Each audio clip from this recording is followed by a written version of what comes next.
Welcome back. एक बार फिर मैं आप सबको खुशामदीद करता हूँ अपने यूट्यूब चैनल पर। जो स्क्वाड चैंपियंस ट्रॉफी के अनाउंस हुए हैं उनको रिव्यू करने का सिलसिला कंटिन्यू करते हैं। आज मैं आपके लिए जो स्क्वाड लेके आऊँ जिसको हम रिव्यू करेंगे वो इंग्लैंड का।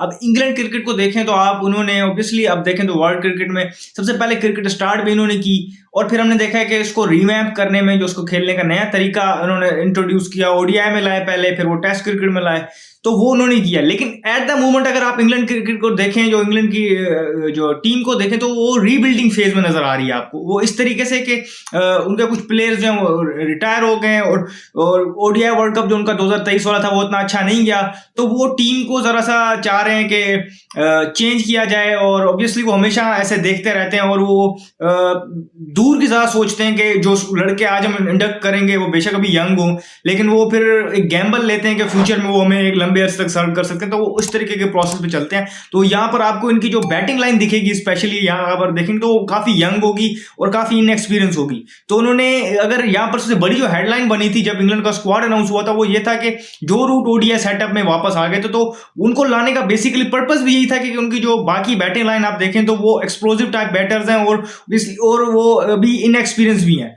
और जो थोड़े से मतलब अगर एज में ज्यादा भी हैं तो उन्होंने ओडीआई क्रिकेट उतनी नहीं खेली हुई, जिसकी वजह से उन्होंने ये जो रूट को वापस लाए। तो हम उनके स्क्वाड को डिस्कस करते हैं। जिस तरह मैं पहले बताया था आपको कि पहले मैं जो है 11 बताता हूँ, फिर मैं आपको बेंच बता देता हूँ कि बेंच में मेरी नजर में कौन है। तो जो बेस्ट पॉसिबल 11 जो मेरी नजर में है उनके, जो ऑब्वियसली मैं ये नहीं कह रहा कि यही खेलेंगे, क्योंकि ये मेरा एक अपना जो ओपिनियन है, जो मैं कुछ चीजों को देख के वो बता रहा हूँ। आपकी क्या राय है? आप जो चेंजेस करना चाहते हैं वो आप बता सकते हैं कमेंट सेक्शन में। तो मैं आपको बताता हूँ कि फिल सॉल्ट और बेन डकेट जो इनके वो ओपनर्स हैं, फिर जो रूट, हैरी ब्रूक 4 पे, जॉस बटलर 5 पे, जेकब बैथल 6 पे, लियाम लिविंगस्टन 7 पे, ब्राइटन कार्स 8 पे, और अगर 9 पे देखें जोफ्रा आर्चर, 10 पे गस एटकिंसन और 11 पे आदिल रशीद।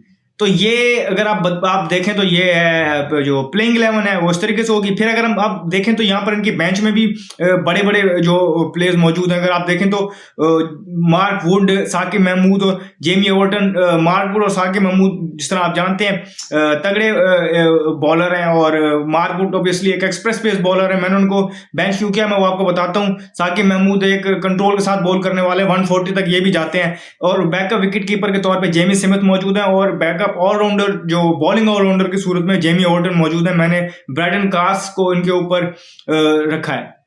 अब मैंने आपको बताया इनकी प्लेइंग 11। अब यहाँ पर आप देखें तो नंबर 7 तक तो आपके पास प्रॉपर जिसे हम कहते हैं कि जिसमें सारे बैटर्स इन्वॉल्व हैं। अब बैथल को देखें, जेकब बैथल को, और साथ उनके लियाम लिविंगस्टन को देखें तो ये आपके पास उनके पास एडिड ऑप्शन है बॉलिंग का, क्योंकि लेफ्ट आर्म स्पिन करते हैं जेकब बैथल और ये लियाम लिविंगस्टन आपके सामने है कि ये ऑफ ब्रेक भी करते हैं और लेग ब्रेक भी करते हैं, तो ये भी बॉलिंग का अच्छा ऑप्शन है। फिर ब्राइटन कार्स अभी रिसेंटली पाकिस्तान के टूर पर जब आए थे उन्होंने बड़ा इंप्रेस किया था अपनी बॉलिंग के साथ। उन डेड विकेट्स पे जहां पर पेसर्स के लिए कुछ नहीं था वो वहां पर अच्छी बॉलिंग कर रहे थे और कुछ ना कुछ जिसने कहते हैं ना जिस पिच में लाइफ नहीं थी वहां से भी जो है सपोर्ट अपने लिए एक्सट्रैक्ट कर रहे थे और रिवर्स स्विंग के भी बड़े अच्छे एक्सपोनेंट नजर आ रहे थे। तो ये चीज देखते हुए कि क्योंकि मैचेस पाकिस्तान में होने हैं तो इसलिए मैंने इनको जो है जेमी ओवर्टन के ऊपर रखा है और बैटिंग में भी इन्होंने कुछ अपने ग्लिम्सेस दिखाए थे, तो मैं इनको जेमी ओवर्टन से ऊपर देखता हूँ।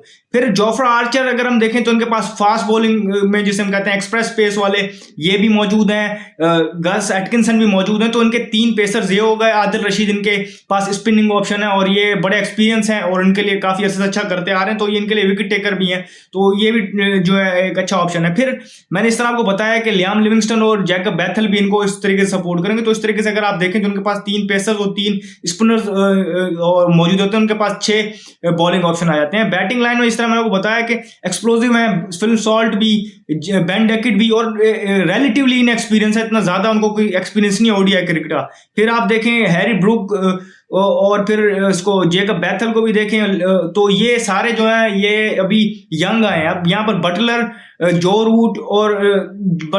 रूट का जो है रोल इंपॉर्टेंट हो जाता है। जो रूट जो है 3 पे खेलेंगे और वहां पर एक उनको एंकर टाइप रोल की जरूरत होगी क्योंकि बाकी सारे वहां पर जो है बैशर्स हैं, तो जो रूट का रोल अलग होगा। फिर मैंने जिस तरह आपको बताया कि जॉस बटलर हमेशा उनका ये 5 नंबर रहा है और उनका स्टाइल आपको पता है वो किस तरीके से खेलते हैं और वो अच्छी निक में भी है। लियाम लिविंगस्टन की बैटिंग फॉर्म थोड़ा उनके लिए एक मसला हो सकती है, लेकिन क्योंकि उनको फिर एक बॉलिंग का ऑप्शन भी दे रहे हैं साथ और शायद वो एज अ फिनिशर खेलें, तो इसलिए वो वहां पर फिट इन हो रहे हैं। तो ये मेरी 11 है। अब मैंने आपको बताया कि मार्क वुड मैंने मतलब मेरे हिसाब से बाहर इसलिए क्योंकि मार्क वुड आपके पास एक्सप्रेस पेस है, वो आपको एक हार्ड लेंथ वाली बॉलिंग करके दे सकते हैं, लेकिन जब लेंथ बॉलिंग की बात आती है तो वो कंसिस्टेंसी लैक करते हैं। तो कहीं ना कहीं वहां पर मैंने उनको गस एटकिंसन को मैंने प्रेफर किया उनके ऊपर। वो उसकी रीजन ये कि गस एटकिंसन एक तो न्यू बॉल भी कर सकते हैं, गस एटकिंसन बैटिंग में भी थोड़ा ऑप्शन दे देते हैं, और गस एटकिंसन पाकिस्तान का टूर करके गए, तो उनको रिसेंट भी टूर करके गए, तो वहां पर भी उन्होंने पाकिस्तानी बैटर्स के लिए मसले खड़े किए थे। तो ये चीज देखते हुए मैंने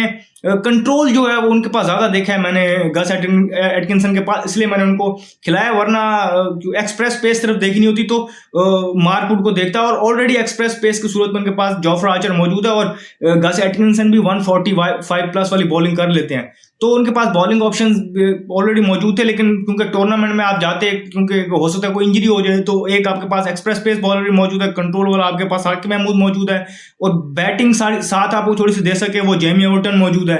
विकेट कीपर आपके पास ऑलरेडी फिल सॉल्ट और जॉस बटलर हैं, 11 में खेल रहे हैं, और बैकअप के तौर पे जेमी स्मिथ भी है। तो ये मेरी लाइनअप है, और आपको इसमें जो चीज बेहतर नजर आ रही है देखें। अब क्योंकि रिलेटिवली मैंने आपको बताया 4 से 5 लड़के जो बैटिंग लाइन में वो यंग हैं और उनको इतना एक्सपीरियंस नहीं है, तो इस वजह से शायद ये थोड़ी सी टीम क्योंकि डाइसी है। अगर चल गए ये लड़के, उन्होंने वहां से कॉन्फिडेंस ले लिया और परफॉर्म कर गए, तो ये इंग्लैंड के बेहतर है। अगर खुदा ना खास्ता ये साथ ना चल पाए, तो शायद इंग्लैंड को शायद थोड़ा सा मसला आ सकता है और वो लैग करे, क्योंकि उनका ग्रुप बहुत टफ है। वहां पर उनके पास ऑस्ट्रेलिया है, साउथ अफ्रीका है, इवन अफगानिस्तान भी है, और जानते हैं आप अफगानिस्तान जिस तरीके से इन्होंने 2023 वाले वर्ल्ड कप में अफगानिस्तान से मैच हारा भी हुआ है, तो वो चीज भी माइंड में होगी इनके। तो फर्दर किसी और टीम के साथ हम आएंगे, उनके स्क्वाड को यहाँ रिव्यू करेंगे। इस वीडियो में फिल वक्त इतना ही, मुझे दीजिए इजाजत, शुक्रिया, अल्लाह।